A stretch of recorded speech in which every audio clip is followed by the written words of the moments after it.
Hello everyone, this Nishant और आप देख रहे हैं हमारा चैनल कोडर्स फीड। तो जैसे कि हमारा पिछला जो लेक्चर था, जो हमारा लेक्चर नंबर 1 था, उसके अंदर हमने किसके बारे में पढ़ा था? उसके अंदर हमने न्यूटन्स के लॉज के बारे में पढ़ा था और उसके अंदर हमने अपने फ्रेम ऑफ रेफरेंस के बारे में जाना था। तो आज के इस लेक्चर में जो हमारा लेक्चर नंबर 2 है, जिसमें हम फ्रेम ऑफ रेफरेंस के बारे में पढ़ेंगे, फ्रेम ऑफ रेफरेंस कितने टाइप के होते हैं और उनके डिफरेंस के बारे में पढ़ेंगे। तो चलिए वीडियो को शुरू करते हैं। तो अब हम पढ़ेंगे फ्रेम ऑफ रेफरेंस के अपने टाइप्स के, हमारे फ्रेम ऑफ रेफरेंस कितने टाइप के होते हैं। तो यहाँ पर हमारा फ्रेम ऑफ रेफरेंस जो होता है वो हमारा 2 टाइप का होता है। एक होता है हमारा इनर्शियल फ्रेम ऑफ रेफरेंस और दूसरा होता है हमारा non inertial frame of reference. तो सबसे पहले हम अपना इनर्शियल फ्रेम ऑफ रेफरेंस पढ़ते हैं कि इनर्शियल फ्रेम ऑफ रेफरेंस क्या होता है। देखते हैं कि a frame of reference in which Newton's first law of motion is used to valid known as the inertial frame of reference। तो हमारा जो inertial frame of reference होता है, जिसमें न्यूटन के फर्स्ट लॉ जो होता है वो वैलिड। न्यूटन का फर्स्ट लॉ क्या था कि जब हमने किसी चीज के ऊपर अगर हम कोई फोर्स लगाते हैं तभी वो मूवमेंट करती है, अदरवाइज वो अपनी एक स्टेट में रहती है, जिसको हम बोलते हैं रेस्ट।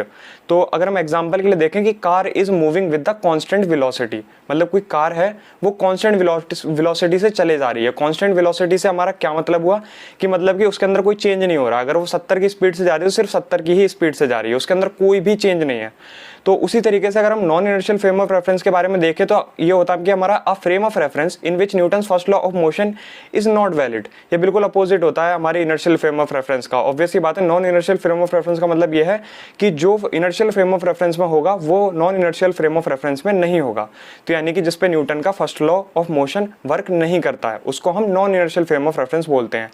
लाइक हमारा अर्थ, तो हमारा अर्थ जो हो गया वो non inertial frame of reference हो गया, यानी कि वो किसी के रिस्पेक्ट में मूव नहीं कर रहा है।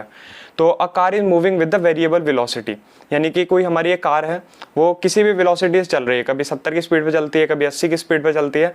मतलब कि अगर कहीं पे मोड़ आ जाते हैं तो हम मोड़ पे जब करते हैं तो हम थोड़ी स्लो कर लेते हैं और जनरली हम अपने सीधे में एकदम स्ट्रेट चल रहे होते हैं अपनी नॉर्मल स्पीड में, जो भी हम चल रहे होते हैं उसका हम अपनी कांस्टेंट वेलोसिटी भी बोल सकते हैं, जैसे कि यहाँ पर हमने पढ़ा था। तो तब तक हमारी इनर्शियल फ्रेम ऑफ रेफरेंस रहेगी, लेकिन जैसे ही वो मुड़ेगी या फिर अपनी वो स्पीड को स्लो करेगा, स्पीड में किसी भी तरीके का चेंज होगा तो हमारा इनर्शियल फ्रेम ऑफ रेफरेंस हो जाएगा। तो अगर हम यहाँ पे देखें कि difference between inertial and non inertial frame of reference, इनके ऊपर आपका एक क्वेश्चन बन सकता है कि वो क्वेश्चन कुछ इस तरीके से हो सकता है कि what is the frame of reference and explain it's type and show the difference between them. तो अगर हम देखते हैं तो यहाँ पर हमारा क्या क्या चीज़ें कवर हो गई कि हम फ्रेम ऑफ रेफरेंस पहले पढ़ चुके हैं, ये 10 नंबर का क्वेश्चन हो चुका है।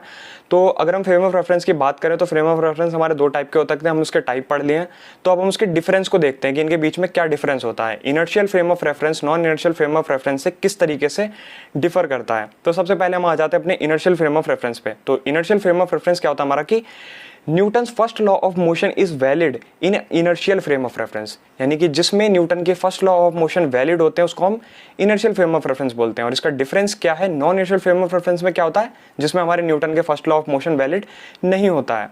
तो अगर हम यहाँ पे देखें कि अपना सेकंड जो डिफरेंस है वो है हमारा inertial frames are also known as the unaccelerated frame of reference. Unaccelerated का मतलब क्या होता है कि कांस्टेंट वेलोसिटी से आगे बढ़ते जाना, कि मतलब एक्सेलरेशन का मतलब ये होता है कि किसी भी तरीके का चेंज होना।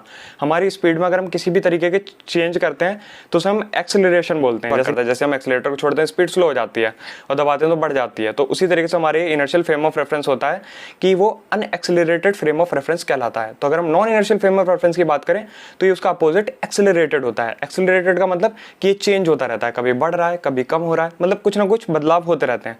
स्यूडो फोर्सेस एब्सेंट होते हैं इनर्शियल फ्रेम ऑफ रेफरेंस में। स्यूडो फोर्सेस क्या होते हैं? स्यूडो फोर्सेस वो फोर्स होते हैं, लाइक अगर कोई कार जा रही है और वो किसी मोड़ पे मुड़ रही है तो वो किसी एक स्पीड से मुड़ रही होगी, लेकिन कहीं ना कहीं जब कोई भी ड्राइवर उसको ड्राइव कर रहा होता है तो उसको साइड की तरफ एक झटका लगता है जिस तरफ को वो मुड़ रहा होता है। तो वो जो झटका होता है वो एक हल्का सा फोर्स होता है जो हमको पता नहीं लगता किस चीज़ से लग रहा है, लेकिन वो स्पीड की वजह से लग रहा होता है, उसको हम स्यूडो फोर्स बोलते हैं। तो जस्ट मैंने बताया था कि इनर्शियल फ्रेम ऑफ रेफरेंस में कि हमारा कांस्टेंट स्पीड से चल रहा होता है, जब कोई चेंज ही नहीं होगा, जब तक हम किसी मोड पर मुड़ेंगे नहीं तब तक हमारी स्पीड में कोई चेंज नहीं होगा और कोई भी सेम स्पीड पे मुड़ नहीं सकता है, वरना उसे दिक्कत हो जाएगी। तो हमारा स्यूडो फोर्सेस जो होते हैं एब्सेंट होते हैं, यानी कि वर्क नहीं कर रहे होते हैं उसमें, लेकिन प्रेजेंट करते हैं non inertial frame of reference में। क्योंकि non inertial frame of reference मतलब जिसमें हम स्पीड का चेंज कर रहे हो, जिसके अंदर कुछ एक्सेलरेशन लग रहा हो, उसको हम non inertial frame of reference बोलते हैं। तो यहाँ पर हमारा क्या होगा कि उसमें स्यूडो फोर्स जो होते हैं वो प्रेजेंट होते हैं। तो हमारी अगला आ गया कि a frame of reference which is either rest or moving with the constant velocity with respect to an inertial frame of reference is known as inertial frame of reference. कि मतलब ये एक फ्रेम ऑफ रेफरेंस है, ठीक है, विच is either rest or moving, या तो वो रेस्ट पे है या वो मूव कर रहा है, किसी एक कांस्टेंट वेलोसिटी से, मतलब कोई भी एक चीज़ है वो किसी के रेफरेंस में या तो रेस्ट में है या मूव कर रही है किसी एक कांस्टेंट वेलोसिटी से, यानी कि जिसकी स्पीड में कोई चेंज नहीं हो रहा है, with respect to an inertial frame, किसी एक इनर्शियल फ्रेम की रेस्पेक्ट में, मतलब एक इनर्शियल फ्रेम है और उसकी रेस्पेक्ट में कोई चीज मूव कर रही है, इनर्शियल फ्रेम ऑफ रेफरेंस बोलते हैं, यानी किसी फ्रेम में मूव करना किसी भी चीज का कांस्टेंट वेलोसिटी से। उसी तरीके से हमारा आ जाता है कि non inertial frame of reference में क्या होता है कि जो एक्सेलरेट करती है मोशन में with respect to an inertial frame, मतलब इनर्शियल फ्रेम की रिस्पेक्ट में एक्सेलरेट कर रही होती है, यहाँ पे एक्सेलरेट नहीं कर रही होती है, यहाँ पे एक्सेलरेट कर रही होती है। तो यहाँ जब एक्सेलरेट कर रही होती है इसका मतलब क्या हो गया, हमारा एक non inertial frame of reference हो गया। तो special theory of relativity deals with the inertial frame of reference. ये स्पेशल थ्योरी ऑफ रिलेटिविटी और जनरल थ्योरी ऑफ रिलेटिविटी बहुत बड़े बड़े टॉपिक्स हैं, इनके बारे में मैं डिटेल में एक वीडियो बना दूंगा। तो हम स्पेशल थ्योरी ऑफ रिलेटिविटी जो होती है जिसमें हमारा कांस्टेंट वेलोसिटी होती है और कांस्टेंट एक्सेलरेशन होता है, यानी कि एक्सेलरेशन नहीं होता है, एक्सेलरेशन जीरो होता है यहाँ पे, तो उसमें स्पेशल थ्योरी ऑफ रिलेटिविटी लगती है। और जनरल थ्योरी ऑफ रिलेटिविटी जो होती है वो हमारी non inertial frame of reference में लगती है। तो अगर हम यहाँ पे एक एग्जांपल देख सकते हैं कि a car is moving with the constant velocity, यानी कि कोई कार है वो कांस्टेंट वेलोसिटी से मूव कर रही होती है, ये मैं एग्जाम्पल पहले आपको बता चुका हूँ। A car is moving with the variable velocity, variable velocity यानी कि जब कोई चेंज हो जाता है वेलोसिटी के अंदर तो हम उसको वेरिएबल वेलोसिटी बोलते हैं। तो इसी के साथ यहाँ पे मैंने क्या क्या चीज़ें देखी, यहाँ पे मैंने चीज़ें कवर करी है कि हमारा फ्रेम ऑफ रेफरेंस क्या होता है। फ्रेम ऑफ रेफरेंस हमारे दो टाइप के होते हैं, इनर्शियल और non inertial frame of reference. Inertial frame of reference के बारे में मैंने बता दिया था, यानी कि कोई भी चीज़ न्यूटन के फर्स्ट लॉ को फॉलो कर रही है वो इनर्शियल हो गई, जो फॉलो नहीं कर रही है वो नॉन इनर्शियल हो गई। और फिर हमने इसके बीच में डिफरेंस पढ़ लिया था। तो अभी हम ये तो जान ही चुके थे कि इनर्शियल फ्रेम ऑफ रेफरेंस यानी एक्सेलरेशन जीरो रहेगा, नॉन इनर्शियल फ्रेम में एक्सेलरेशन लगेगा, यानी एक्सेलरेशन में कुछ ना कुछ चेंजेस होंगे।